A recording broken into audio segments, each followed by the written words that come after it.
laver les mains. Il est obligatoire de porter un masque dans les espaces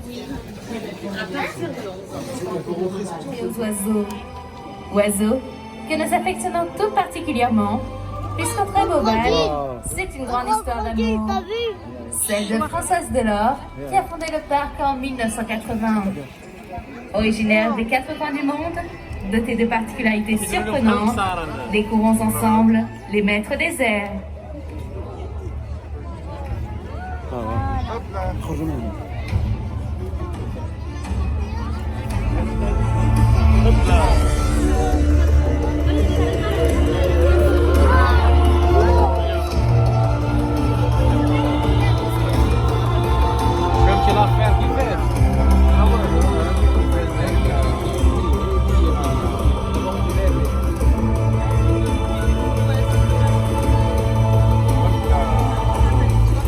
Connaissez-vous le caracara, emblème national du Mexique?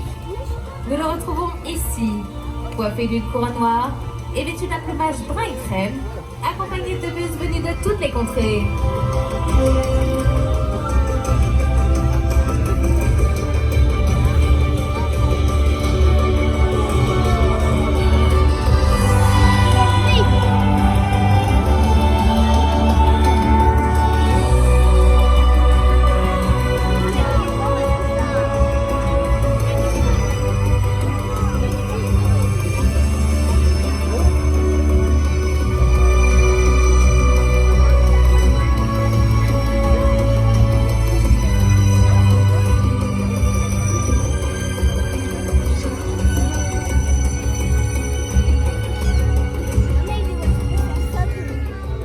L'homme a toujours admiré les capacités des rapaces.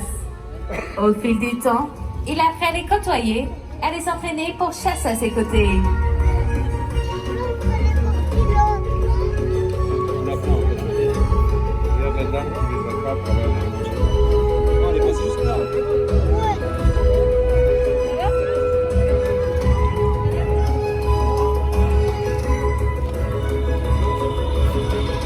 De nombreux pays pratiquent la fauconnerie, du Moyen-Orient jusqu'en Europe. D'origine très diverse, les fauconniers partagent des valeurs, des traditions et des pratiques communes.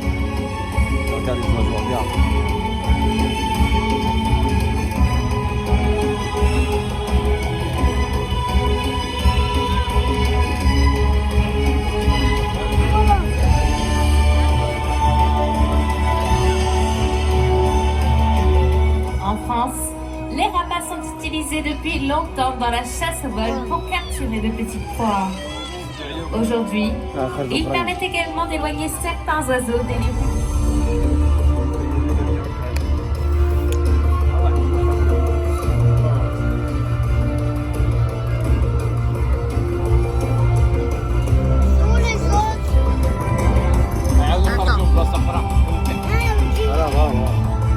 Les oiseaux, avec leurs diverses techniques de chasse très affûtées, ont inspiré les hommes depuis des temps très reculés. Observons dès à présent d'autres méthodes très particulières. Derrière le lac, au plumage noir et blanc, le corbeau-pied fouilleur et nettoyeur. Il peut également s'attaquer au nid d'autres oiseaux et chercher sa nourriture sous des rochers ou de la végétation.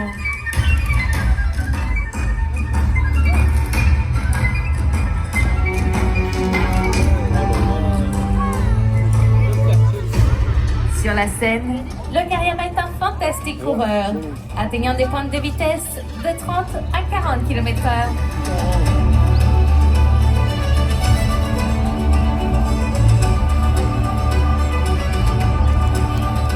Lors de ses chasses, il saisit sa proie, la jette au sol afin de l'assommer, pour ensuite la déguster.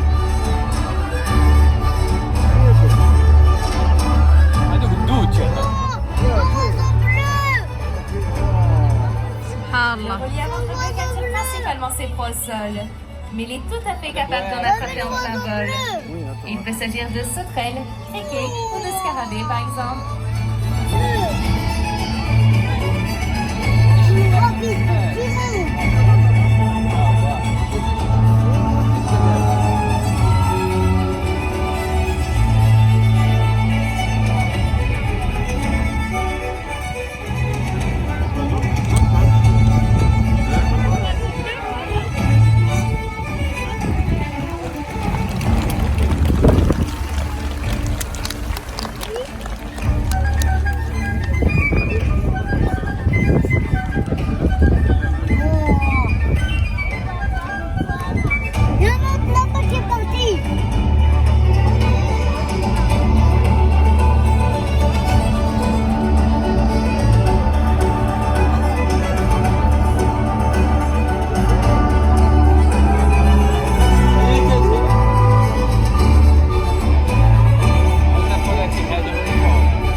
Après ces étonnants oiseaux, passons à présent aux chasseurs de vol.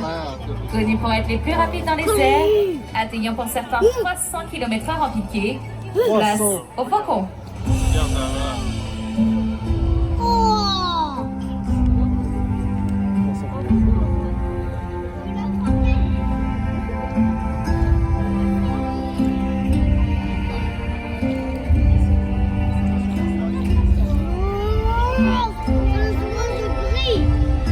C'est un faucon.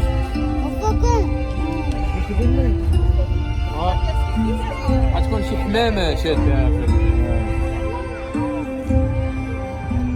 Afin de vous présenter leur prouesse, nos fauconniers stimulent les oiseaux à l'aide d'un leurre, petit support de cuir sur lequel est fixée une récompense.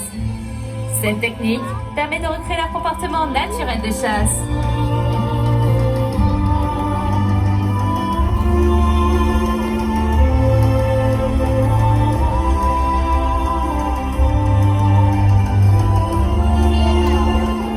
Après quelques tours, l'oiseau saisit le leurre et jouit de sa proie. Laissant rapace en temps de dégustation, le fauconnier lui fait alors courtoisie.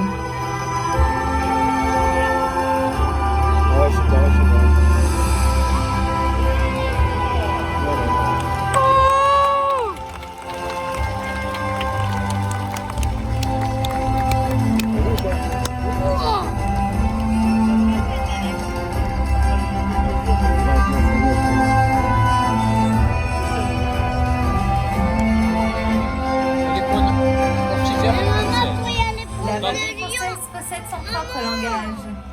Affêter signifie amener un oiseau de proie chasser pour soi.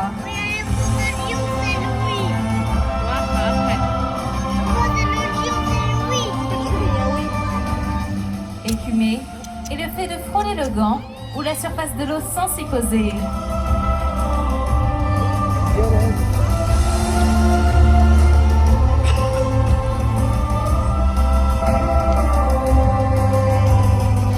Légers sont de fines lanières de cuir attachées aux pattes des rapaces, permettant leur maintien en point.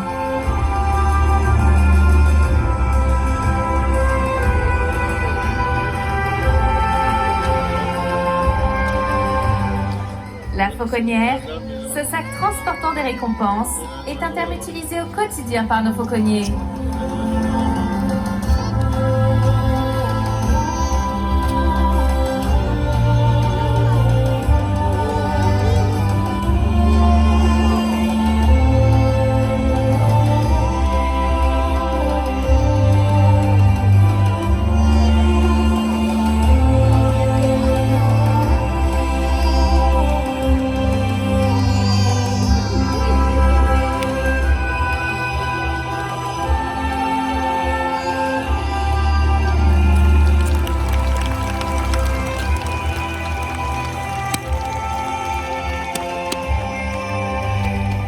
Après l'agilité et la vélocité des faucons, observons à présent lointain la puissance et la majesté des aigles.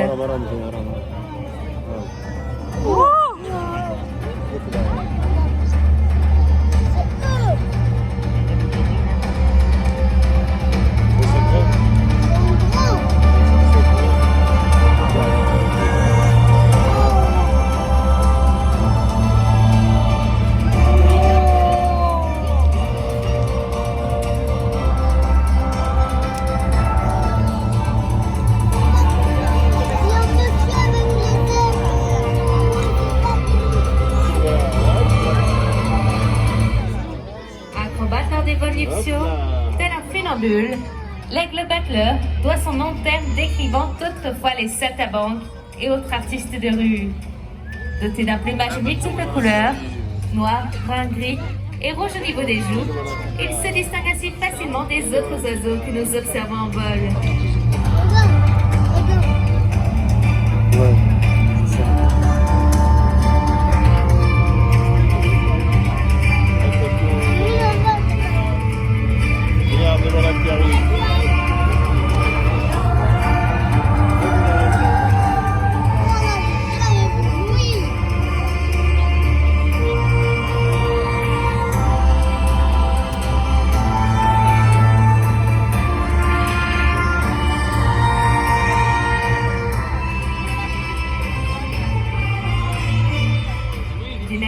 visuelle saisissante, 3 fois supérieure à la nôtre, et avec des sondages chasseurs. À 2 km de distance, un lapin a peu de chances de passer au travers de cette vue perçante.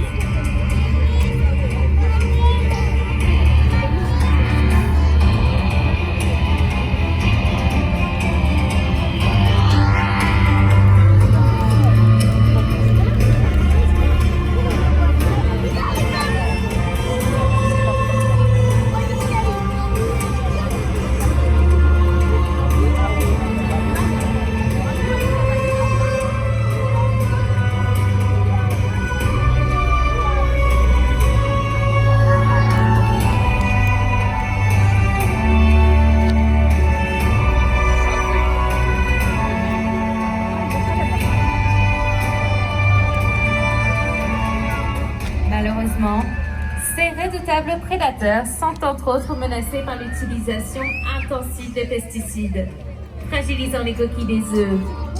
En les couvant, les adultes écrasent, sans le vouloir, leur future descendance.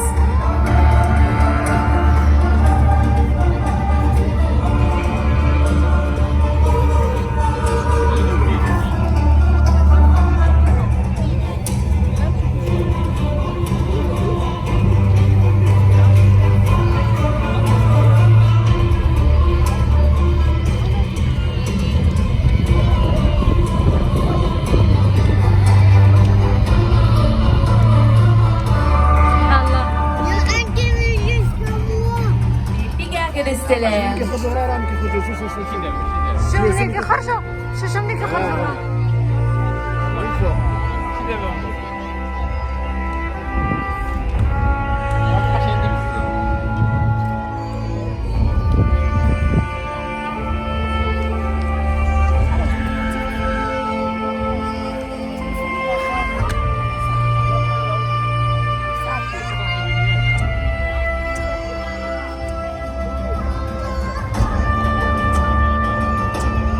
Généralement, ils se perchent entre 5 et 30 mètres sur une corniche ou dans un arbre avant de fondre sur leur proie.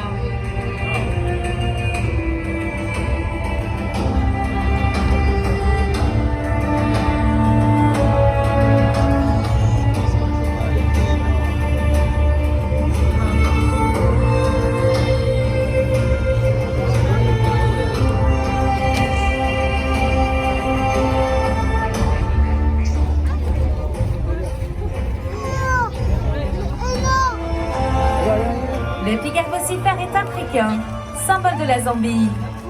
Son cri territorial est si connu que l'on parle de voix de l'Afrique. Oh, il y a des hommes.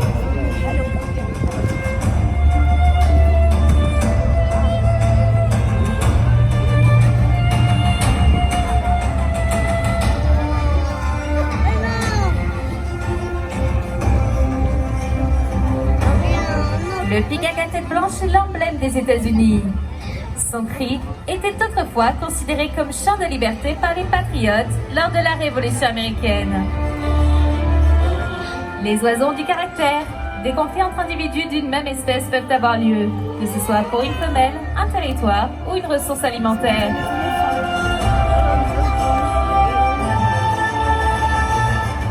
Le pigard à queue blanche est le plus grand aigle d'Europe. Chasseur hors pair, il est capable de poursuivre ses proies jusqu'à épuisement.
nous apercevons les marabouts.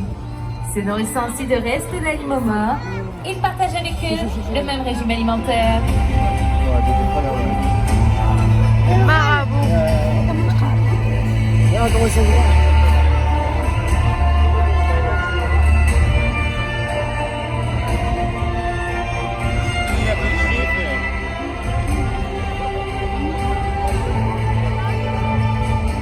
Au lointain, de grands vautours nous rejoignent. Oh les photos.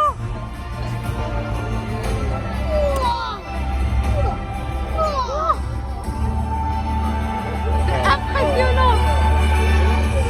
Impressionnant.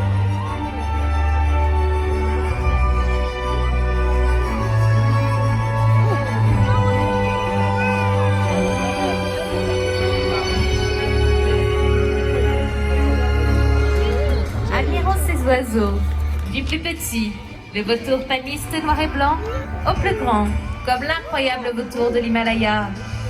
Mais le plus imposant de tous reste cet oiseau, au plumage noir et gris, habillé d'un collier blanc, le condor des Andes.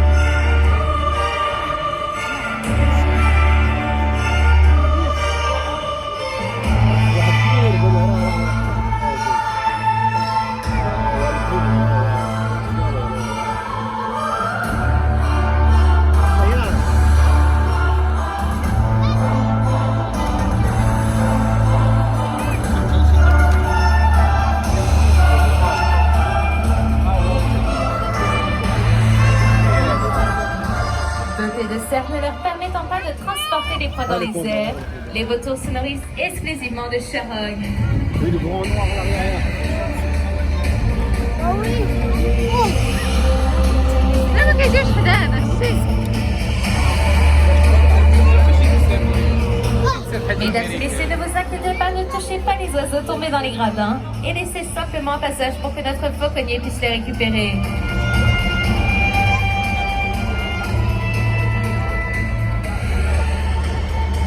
هو الكبير فيهم وين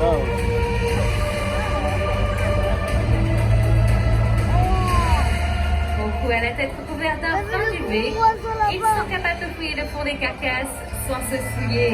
La pigeon. Pigeon. Wow.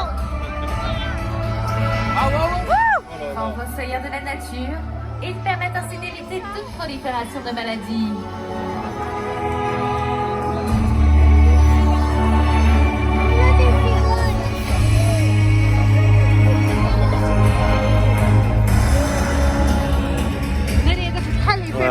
Après le vol pleinement des charognards, observons des oiseaux dotés d'une grande aisance dans les cieux. Rapaces prédateurs, acrobats du ciel, et ils capturent leur proie en plein vol. Place au bilan.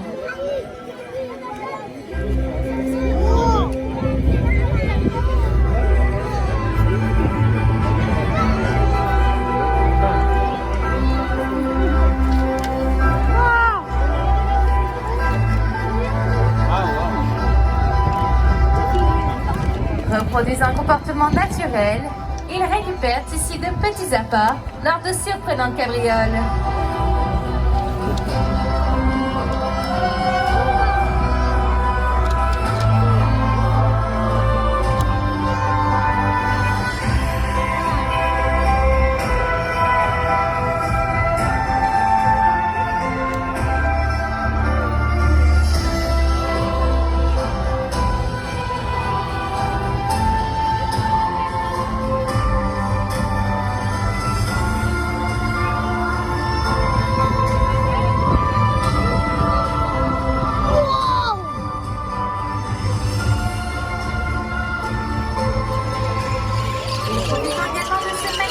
De perroquets, de petites amazones au grand rat, en passant par les super cacatoès.